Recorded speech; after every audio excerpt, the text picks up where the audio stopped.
we wasn't really worried about what was going on in the rest of the world. And when we did hear the rest of the world, it's because DJ Screw was putting us up on it. You know what I'm talking about? Because we really wasn't checking for nobody unless it was on the Screw tape. I already know. DJ Screw, know what I'm saying? Screwed Up Click, H-Tine, Texas. Screwed Up Entertainment. We right now in the studio. You know what I'm saying? Yeah.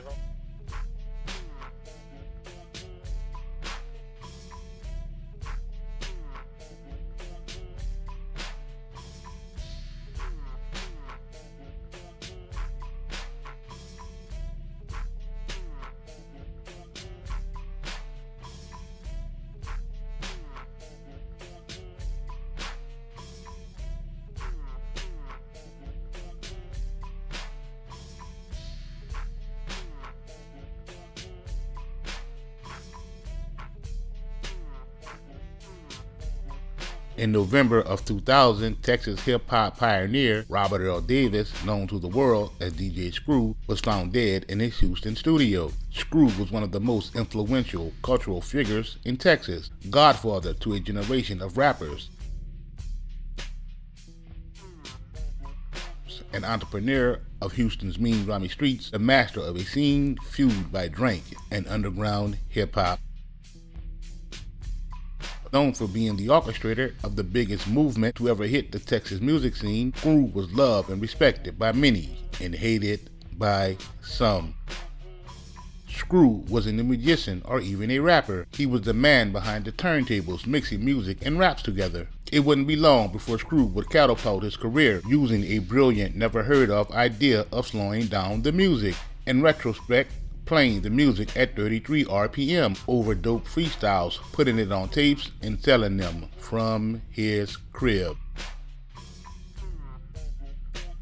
These are the events that would take place before, during, and after the death of DJ Screw. Born in Smithville, Texas, July the 20th of 1971 to Miss Ida Mae Jerry Davis, Robert Earl Davis Jr. would grow up to be a central figure on the Houston rap scene.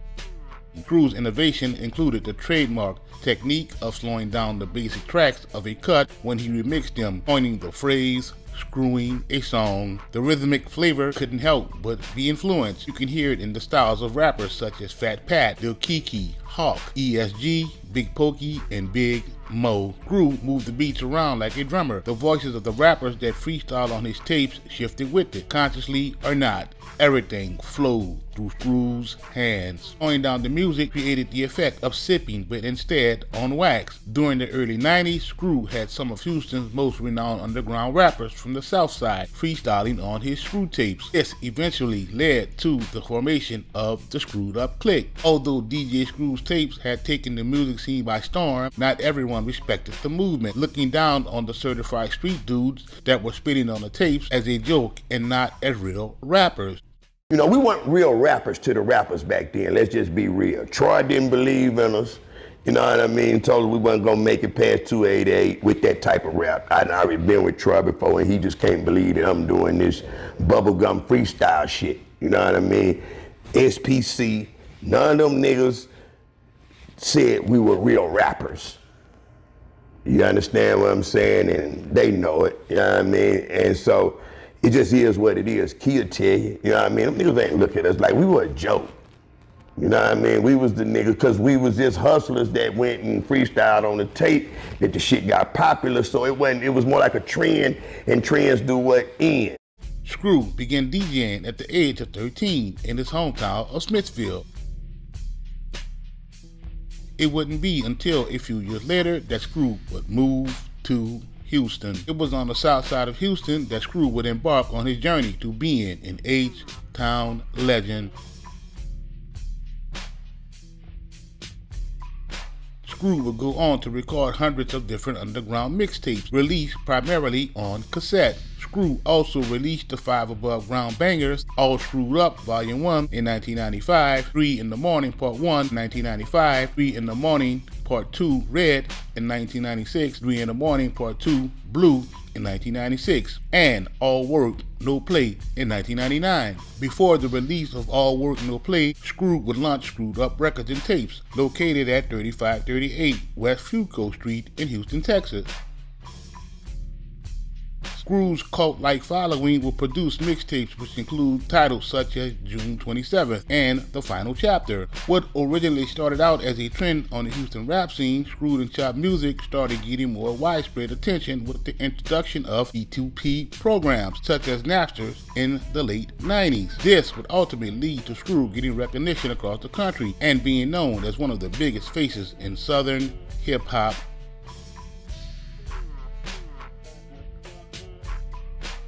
Screw was also known for chopping and screwing various versions of mainstream songs. Some notable examples of these tracks include R. Kelly's I Wish and Bone Thugs and Harmony's Bud Smokers Only. In the mid-90s, Priority Records offered Screw a lucrative record deal, which he would turn down. Screw was his own boss, and everyone knew it.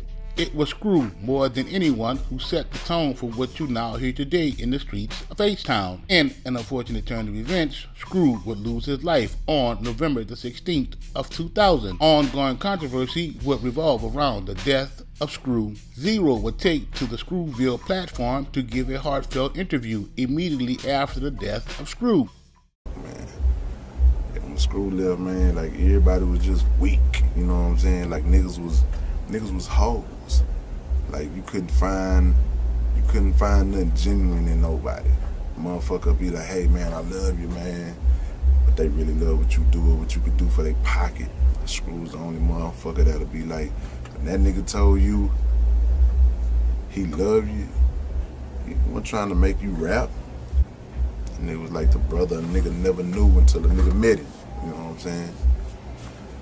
I'm thankful for, thankful for LD, plugging us up like a wall socket. Cause, without that, I probably would have been out here loose on one of these hoe ass niggas record label. It'd be, I love you, I miss you, and I'm like, hope you proud of what I done thus far. One of the controversies that would arise after Screw's death was who were the actual members of the Screwed Up Clique, aka SUC. Zero would again do an interview, this time on Vlad TV, where he would claim that there were actually 250 plus members of the Screwed Up Clique. Okay, and how big was Screwed Up Clique in Houston at that time? Shit, man, I mean, to be honest, you can't even really say, because you just knew the rappers. You know what I'm saying? You knew who was rapping on tapes. But the Screwed Up Clique, like you gotta understand, it's everybody that's in the clique don't fuck with each other like that. Like it wasn't no enemy shit. But like me and Mike D, we probably hung out. Then you had Big Hawk and Kiki, they hung out. You had Chris Ward and Big Pokey, they hung out. And then all of they people, me and Mike D, all of our people, you know what I'm saying? Big Hawk, Lil Kiki, all that, like the shit was, and then all the Screw people, and everybody wasn't rapping. Screwed Up Clique was larger than you knew. And to get on one of them tapes was like, motherfucker kill to do that shit. Yeah, I actually looked up the Wikipedia page. There's 30 total members in Screwed Up Clique. Well, probably rap dudes, but I would have to say actual just Screwed Up Clique. You know what I'm saying? I'll give it that shit at least 250 plus members. Mike D would, however, refute these claims on the Dying Houston podcast. Yep, a whole bunch of this, nonsense going on right now because it's a lot of people that seem to be, their memory a little foggy, thinking, just because they were Screw friend, that they was in the Screwed Up Clique. You know what I'm saying? But yeah, like you said, it's been a whole thing about who is SUC versus who was Screw's friend, and that whole thing. Man, it's crazy because the thing is, I put up a post the other day and I said, if they only knew when we was dropping the album at our peak, the name of the album was Half a Dozen. I ain't saying who ain't Screwed Up Clique. I ain't saying who is Screwed Up Clique, but it's a half a dozen. Half a dozen is 6 people, right? In the DJ, right? So you got Hawk, Fat Pat, KK, Mike D, Kiki, Big Mo, and DJ Screw. Kiki was there, right? Oh, and Kiki. Yeah. Well, 6 in the DJ. You know what I'm saying? So we even got to album cover at Penny Pixel to prove that that's when they looking like Screw looking like he taking a selfie. Everybody like, damn, Screw's the first nigga taking a selfie. That picture where it's all us and I got the Tupac shirt on, that was the album cover. Shit was starting to get wild in regard to the death of Screw. It's no secret that J. Prince Sr. is a made man. While being interviewed by Drink Champs, J. Prince Sr. went on record to say that Screw was being extorted by 3-2, a former Rap-A-Lot artist. I ain't never told this story in no interview. Yes. But DJ Screw, when I met DJ Screw was being extorted by an artist that was connected with me, and I didn't know nothing about the extortion, but I was the one supposed to be extorting it. So, because of your back in that. Yeah, DJ, he was paying an artist, right, a monthly. No, really. Because they was connected to you. Yeah, because they were scared. This is J. Prince money, nigga. Come on. I'm just playing. The artist was telling him that I had a shit. Shit. So after he and I had the opportunity to get together in my office, I'm looking at the staff, right? And then he sit and looked at it, he said, man, you ain't nothing like they say you are. Right? So I'm like, what you mean? And he broke that down to me. He said, hey, man, had you been getting money? Right. I don't know nothing about it. Like a lot of go on, you know what I mean? That I don't know nothing about that I get charged. So, you know, Screw I end up falling in love with Screw, man. You know what I mean? But I just had to say that shit. You know, ain't That's also an artist was extorting him. Using your name. Yeah.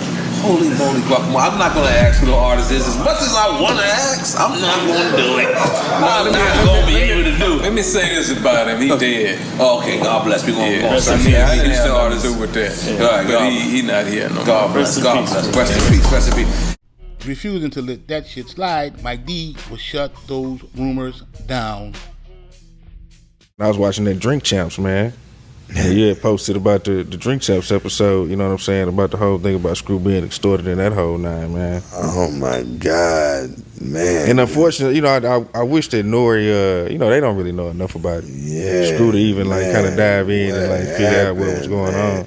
I think the loyalty was in the air real strong. I think our good friend on the north side, and I'm putting humor in it to, man, hopefully that's what it was. It was, you know, funny, because it wasn't funny. Like, Screw was never extorted. You know what I mean? Like, and the rapper he talking about is 3-2, which is your kinfolk. You know what I'm saying? So it's like, I don't know where he got that information from. You know, I know James ain't gonna just sit up and straight lie. So somebody had to convey the information to him to make him think that some kind of way one of his rappers was extorting 3-2 and that rapper was 3-2. Like, everybody who know 3-2, how could 3-2 extort anybody? That's not in his heart. He was a great guy, you know what I mean? Like, and plus that, you know what I mean? That ain't 3-3 a player, like, you know, and ain't nobody extorting Screw because Screw wasn't no hoe and then everybody around him wasn't no hoe. So just imagine how that conversation go. All right, now I got to get the rest of this money together to go out here and take it to Jay. Huh? What? Man, you got dudes would have died and laid their life down for DJ Screw, man. The most shocking controversy of them all would be when Lil Chuck took to the Dinah Houston podcast to reveal that Screw had been poisoned and murdered. Answer the call. Hey man, Screw dead. So I'm like, I heard that so many times about him and Mo. I'm like, threw the phone back down, it just kept on.